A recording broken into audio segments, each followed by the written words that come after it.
앞으로 이제 10년 동안 새로 지어질 그런 철도망들을 살펴보겠습니다. 보이시면 이제 서울의 서부권 그리고 서남권 그리고 강북권에 철도망이 신설되는 모습을 볼 수가 있겠습니다.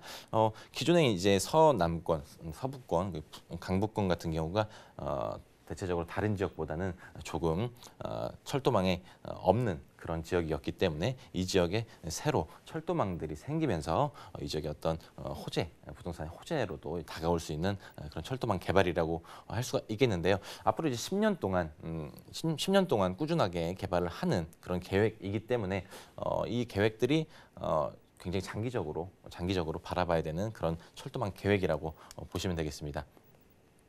자, 이제 균형 발전을 위해서 이제 철도망들이 신설되는 대표적인 노선들이 이제 목동선 그리고 서부선 그리고 난곡선 그리고 강북 횡단선과 이제 면목선이 있습니다. 자, 목동선 같은 경우는 이제 강서구 신월동과 이제 당산역까지 이어지는 라인이고요. 자, 서부선 같은 경우는 이제 은평구에서 관악구에 서울대가 있는 관악구까지 이어지는 라인입니다. 자, 특히 이제 관악구 같은 경우가 2호선 아래쪽으로는 기존에 이제 철도가 전혀 없습니다.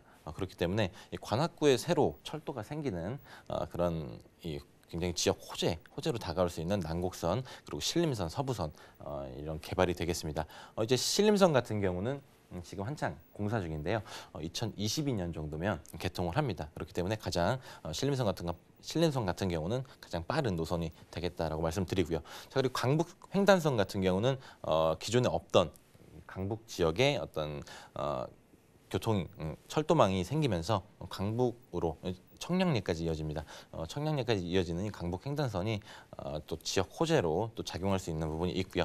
면목선 같은 경우도 이제 강동 지역에 철도가 없는 그런 소외 지역이 좀 교통이 들어오면서 지역 호재로 또 다가올 수 있는 부분이 있습니다. 자, 이제 강북 횡단선 같은 경우는 이제 정류장이 19개 정도로 굉장히 많은 정류장을 또 정류장이 들어오게 되고요. 25km 정도로 긴 노선입니다.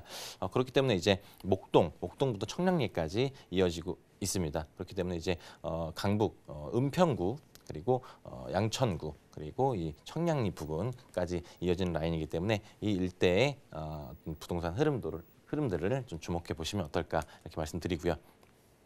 자, 이제 목동선 이제 신월동부터 당산까지 이어지는 라인입니다. 이제 강서구, 이제 양천구, 이제 영등포구가 이제 영향을 받는 그런 지역이 되겠고요. 자, 이제 난곡선 보라매부터 난양까지 이어지는 이 라인이 이제 관악구에 기존에 없던 선이 생기면서 굉장히 큰 혜택을 받는 그런 지하철 호재라고 이렇게 볼 수가 있겠고요. 자, 우이신설 연장선 같은 경우는 이제 우이에서 방화까지 이어지는 라인입니다. 자, 이 라인은 이제 우이신설선에서 연장한 라인입니다. 그렇기 때문에 이제 이 가운데 있는 어떤 아파트 단지들이 조금 호재성을 받지 않을까 이렇게 생각이 되고요. 이제 면목선까지 청량리부터 신내역까지 이어지는 이 라인에서도 이제 이 가운데 있는 신내역 남쪽 부분 지역이 아무래도 큰 호재를 받는 그런 지역이다라고 이렇게 볼 수가 있겠습니다. 자, 그리고 이제 기존에 있는 계획하고 있던 그런 선에서 환승 체계를 마련해서 어떤 사업성을 높이고자 하는 그런 계획들도 있습니다. 자, 지금 이 기존의 이제 신림선 같은 경우는 여의도 쪽으로 이어지는 라인인데 이제 색강역에서 서부선까지 이어지면서 환승을 할 수 있는 그런 환승 체계를 마련하고요. 남쪽으로는 이제 서울대 정문까지 서부선이 이어지면서 서울대 정문으로 철도를 이용할 수 있는 그런 환승 체계를 또 만든다고 합니다. 특히 이제 서울대 같은 경우는 부지가 굉장히 크죠. 그래서 서울대에서는 서울대 안쪽까지 철도를 들어오게 하려는 그런 움직임을 좀 보이고 있습니다만 아직까지는 협의 중인 사항이니 이거는 아직 확정은 아닌 그런 사항이니까 참고를 좀 해주시면 되겠습니다.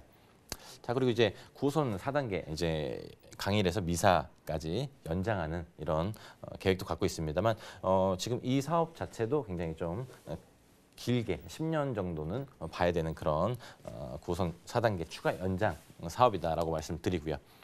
자, 이제 5호선 직결화 그리고 4호선도 급행화가 마련이 되고요.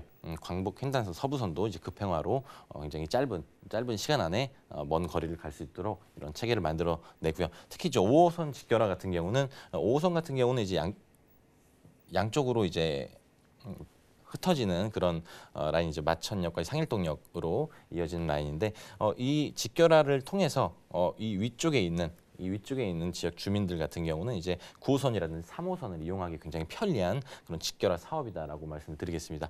자, 지금 말씀드린 이 철도 사업 같은 경우는 굉장히 다시 한번 말씀드리지만 굉장히 길게 봐야 되는 국책 사업입니다. 짧게는 10년 그리고 10년 이상도 걸릴 수 있는 그런 사업이니만큼 지속적으로 추적해서 꼭 어떤 진행 상태를 보이고 있는지 또 진행 상태에 따라서 부동산으로 접근하는 그런 타이밍들이 다 있으니까요. 이런 진행 사항을 꼭 챙겨보시기 바라겠습니다.